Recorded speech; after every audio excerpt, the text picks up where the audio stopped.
కాసుల హారం. ఆ రోజు 1980 అక్టోబర్ నెల చివరి వారంలో ఒక గురువారం. ఆ మధ్యాహ్నం నేను చాలా అత్యవసరమైన సమావేశంలో ఉండగా ఆలయ పేష్కార్ దగ్గర నుంచి ఒక ఫోన్ కాల్ వచ్చింది. పేష్కార్ నాకు చెప్పిన విషయం ఏమిటంటే, కర్ణాటక నుండి 20 మంది సభ్యుల భక్తుల కుటుంబం ఒకటి వచ్చింది. వాళ్ళంతా 108 బంగారు కాసులతో స్వామివారి కోసం ఒక కాసుల హారం తయారు చేయించారు.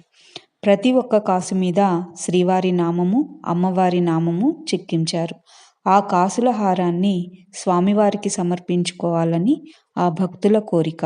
అంతేకాదు, ఆ హారాన్ని ఆ మరునాడు శుక్రవారం అభిషేకానంతరం స్వామివారికి అలంకరిస్తే తమ కుటుంబ సభ్యులంతా శ్రీవారిని ఆ అలంకారంలో చూసి తరించాలన్నది వారి తాపత్రయం. నిజానికి అప్పటికే కొన్ని దశాబ్దాల కాలంగా అమల్లో ఉన్న నిబంధనల ప్రకారం ఏ భక్తుడైనా స్వామివారికి తమ ముడుపును ఏ బహుమానం రూపంలో ఇవ్వాలనుకున్నా దాన్ని నేరుగా హుండీలో సమర్పించుకోవాలి. లేదా వారి సంతృప్తి కోసం వారు ఆ బహుమానాన్ని ఆలయ అధికారులకి ఇచ్చి రసీదు తీసుకోవచ్చు. అక్కడి నుంచి ఆ బహుమానం టీటీడీ ట్రెజరీకి పంపించబడుతుంది. అలా కాక ఎవరైనా భక్తులు తాము ఇచ్చిన బహుమానాన్ని స్వామివారికి అలంకరింపజేయాలని కోరుకున్నట్లయితే వారు ఆ బహుమానం విలువకు సమానమైన సొమ్మును దేవస్థానానికి చెల్లించాల్సి ఉంటుంది. పాతకాలంలో రాజులు, జమీందారులు, ఇతర సంపన్నులు తరచూ ఇలాంటి బహుమానాలు తీసుకువచ్చి శ్రీవారికి అలంకరింపజేయాలని పట్టుబడుతూ ఉండే నేపథ్యంలో ఈ నిబంధనలను ప్రవేశపెట్టినట్లు కనిపిస్తుంది.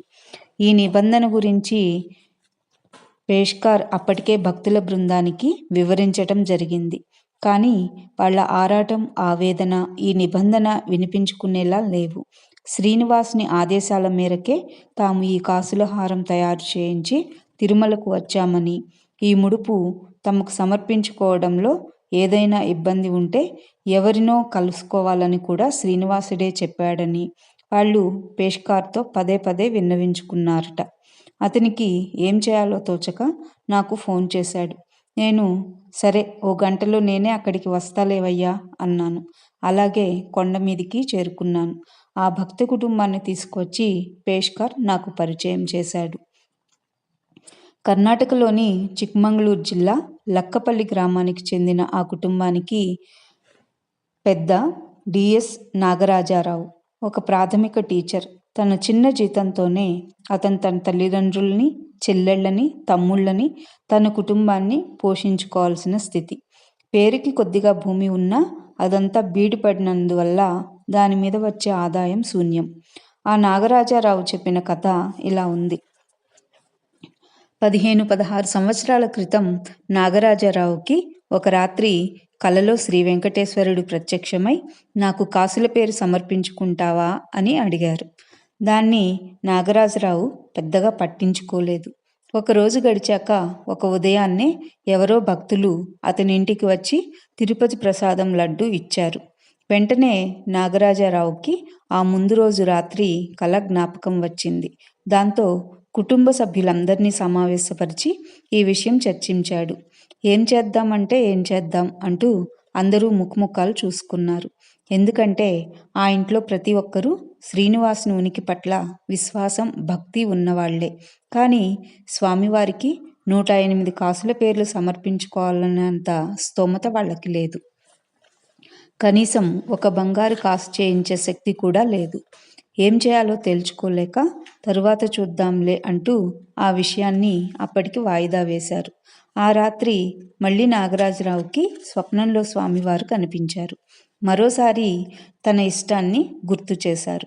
ఈసారి నాగరాజరావు ఈ అంశాన్ని గట్టిగా మనసుకు తీసుకున్నారు. మర్నాడు కుటుంబ సభ్యులందరినీ కూర్చోబెట్టారు. జరిగిన సంఘటనలన్నీ నెమరు వేసుకున్నారు. ఒక నిర్ణయానికి వచ్చారు. అదేమంటే రాగి కాసుల హారం తయారు చేయించి అందులో అక్కడక్కడ కొన్ని వెండి కాసులు చేరుద్దామని. మళ్ళీ ఆ రాత్రి నిద్రలో శ్రీవారు దర్శనమిచ్చి బంగారు కాసుల పేరు కానుగ్గా ఇయ్యవా అని మరోసారి నొక్కి చెప్పారు. దీంతో నాగరాజరావు తట్టుకోలేకపోయాడు. ఆ రాత్రి ఇంక నిద్ర పట్టలేదు. ఎంత త్వరగా తెల్లవారుతుందా, ఎంత వేగంగా ఈ విషయాన్ని ఇంట్లో అందరికీ చెప్పి పరిష్కారం వెతుకుదామా అన్న ఆరాటంలో ఆ మిగతా రాత్రి గడిపాడు. తెల్లవారుతూనే మళ్ళీ కుటుంబమంతా కూర్చున్నారు. ఇంట్లో ఆడవాళ్ల మంగళసూత్రాలన్నీ కలిపినా 1-2 బంగారు కాసుల కన్నా చేయించలేమే, 108 కాసులతో బంగారు హారం ఎలా చేయించాలి అని తర్జనభర్జనలయ్యాక, సరే కానుక కోరిన ఇలవేలుపే ఈ సమస్యను కడతేర్చే మార్గము చూపిస్తాడు అనుకున్నారు. అంతే. ఆ రోజు నుంచి తమ కుటుంబం అంతా రోజుకి ఒక్కసారి భోజనం మానేసి అందువల్ల మిగిలే ఖర్చు శ్రీవారి బంగారు కాసుల కోసం ఆదా చేయాలన్నదే వారు తీసుకున్న నిర్ణయం. 6 మాసాల పాటు ఆ కుటుంబంలోని పసిపిల్లల దగ్గర నుంచి వృద్ధుల దాకా ప్రతి ఒక్కరూ రోజుకి ఒక్క పూట ఉపవాస దీక్ష అవలంబిస్తూ వచ్చారు. అలా కూడబెట్టిన సొమ్ముతో 6 మాసాల తర్వాత వాళ్ళు చేయించగలిగింది 2 బంగారు కాసులు. ఇంకా 106 కాసులు తయారు చేయించాలి. నాగరాజారావు కుటుంబం శ్రీనివాసుడి మీదే భారం వేశారు. నిత్యం స్వామిని స్మరిస్తూ ఉపవాసాలు కొనసాగించారు. ఈలోగా క్రమంగా ఇంట్లో పరిస్థితులు మారుతూ వచ్చాయి. నాగరాజారావు తమ్ముడికి ఒకరికి ఉద్యోగం వచ్చింది. ఆ మరుసటి సంవత్సరం ఆ ప్రాంతంలో ఒక నీటిపారుదల పథకం అమల్లోకి వచ్చి నాగరాజారావు పొలాల్లోకి సాగునీరు ప్రవహించింది. 2-3 సంవత్సరాల కాలంలో వాళ్ల బీడు భూముల్లో సేద్యం ఆరంభమైంది. వేసిన పంటలన్నీ సత్ఫలితాలనిస్తూ వచ్చాయి. మెరుగుపడిన ఆర్థిక పరిస్థితితో బంగారు కాసుల సేకరణ ఉద్యమం పుంజుకుంది. ఆరంభించిన 16 సంవత్సరాలకి వాళ్ల దీక్ష ముగింపుకొచ్చింది. 108 కాసుల హారం తయారైంది. ఉపవాసాలతో పొదుపు చేసిన సొమ్ము, పంటల మీద ఆదాయంలో ఖర్చులు పోగా మిగిలిన సొమ్ము, అలా అలా వాళ్ళు జీవించటం కోసం తిన్నది మినహా మిగతా ప్రతి రూపాయిని పోగుచేసి అణువణువున పొంగి పొర్లే భక్తిభావంతో ఆ రూపాయలన్నీ బంగారు కాసులుగా మార్చి శ్రీవారికి కానుకగా సమర్పించుకునే ముహూర్తం వచ్చిన రోజున మరోసారి తిరుమలేశుడు నాగరాజరావుకి కల్లో దర్శనమిచ్చారు. అంతా కలిసే తయారు చేశారుగా హారాన్ని, మరి అంతా కలిసే కొండకి వచ్చి నా ముడుపు చెల్లించుకోరా, మీ హారంలో నన్ను దర్శించుకోరా అని స్వామివారు కోరారు. ఇంకా విచిత్రం, మీకేమైనా ఇబ్బంది వస్తే ఈ వ్యక్తిని కలుసుకోండి అని చెబుతూ స్వామివారు ఒక మనిషిని చూపించి అంతర్ధానం అయ్యారు. అంతా విన్నాను. శ్రీనివాసుడి పట్ల అనిర్వచనీయమైన నిర్మలమైన ఆ భక్తి, స్వప్నంలో స్వామివారి చెప్పినట్లు అనిపించిన పలుకుల పట్ల అచంచలమైన విశ్వాసం, ఆయన చెప్పినట్లు చేసి తీరాలన్న ఆరాటం నాగరాజారావు కుటుంబ సభ్యుల మొహాల్లో ప్రస్ఫుటంగా కనిపిస్తోంది. అప్పటికే భక్తికి దారిద్ర్యానికి మధ్య దూరాన్ని ఛేదించుకుంటూ 16 సంవత్సరాల సుదీర్ఘ ప్రయాణం చేసి శ్రీవారి కానుకతో కొండకి వచ్చిన వారి దగ్గర లక్కపల్లి తిరిగి వెళ్ళటానికి ఖర్చులకి సరిపడే సొమ్ము మాత్రమే మిగిలిందిట. అలా చెబుతున్న నాగరాజారావుకి ఒక్కసారిగా ఏదో స్ఫురించింది. మరుక్షణం ఆర్ద్రత, ఆనందం నిండిన కంఠంతో, మీరే నాకు కల్లో వెంకటేశ్వర స్వామి చూపించిన వ్యక్తి, మిమ్మల్నే కలుసుకోమని చెప్పారు అంటూ నాగరాజారావు ఉద్వేగంతో నా చెయ్యి పట్టుకుని ఊపేశాడు. నా కళ్ళు చెమ్మగిల్లాయి. వారి పరిస్థితి అర్థమైంది. ఆ కాసుల హారాన్ని స్వామివారికి అలంకరింపజేయడానికి నిబంధనల ప్రకారం కావలసిన వర్తన ఇచ్చే స్తోమత లేదు సరికదా.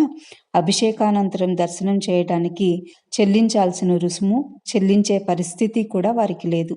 వారికి ఉన్నదల్లా ఒక్కటే, శ్రీనివాసుడు చెప్పినట్లు చేశాం కనుక ఆయన ఇష్టం నెరవేరేలా ఆయనే చూస్తాడు అన్న అపారమైన నమ్మకం. నా హృదయాంతరాళాల్లో నాకు అంతుపట్టని స్పందన. నాకు తెలియకుండానే నా కంటి నుంచి ఆనంద బాష్పాలు. ఏం జరుగుతోందో తెలీదు, ఎందుకిలా జరుగుతోందో అర్థం కాలేదు. కానీ ఆ కొండ మీద వెలిసిన స్వామి పట్ల వారికి గల విశ్వాసానికి న్యాయం చేయాల్సిన బాధ్యత ఆ స్వామి సేవకుడుగా నా మీద ఉందని మాత్రం స్పష్టంగా తెలుస్తోంది.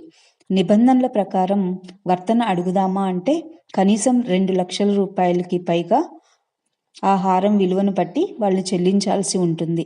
పోనీ వర్తన లేకుండా హారాన్ని స్వామివారికి అలంకరిద్దామా అంటే ఎగ్జిక్యూటివ్ ఆఫీసర్కి అలాంటి విచక్షణాధికారాలు లేవు.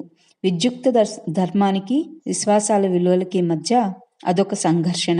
కానీ వారి మొహాల్లో ఆ భక్తి, ఆవేదన, ఆరాటం 16 సంవత్సరాల శ్రమ ఫలితంగా దక్కుతుందనుకుంటున్న మధుర క్షణం కోసం ఆర్తితో ఎదురుచూపులు చూస్తుంటే వీలు పడదు అని చెప్పలేకపోయాను. వారి విశ్వాసం వమ్ము కాకుండా వారికి సహాయపడటమే న్యాయం అనిపించింది. వారికి, వారి స్వామికి మధ్య వాళ్ళు ఉందనుకుంటున్న అనుబంధాన్ని లేదనడానికి, ఉన్నా దాన్ని నిరాకరించటానికి మధ్యలో నేనెవర్ని? అక్కడ నా ఉద్యోగం ఆయనకి, ఆయన భక్తులకి నిష్కల్మషంగా సేవ చేయడమే కదా! ఈ ఆలోచనలు రావడమే ఆలస్యం. నేను పేష్కార్కి ఆదేశాలిచ్చాను. వారి కోరిక ప్రకారమే కానియండి. వర్తన చెల్లింపు నుండి వారిని మినహాయించండి. ఆ ప్రకారం ఆ మర్నాడు అభిషేకం తరువాత స్వామివారిని ఆ కాసుల హారంతో అలంకరించారు. ఆ కుటుంబం అంతా గోవిందా అనుకుంటూ తనివి తీరా స్వామివారిని వీక్షించారు. ఆ తరువాత కొన్ని రోజులకి జరిగిన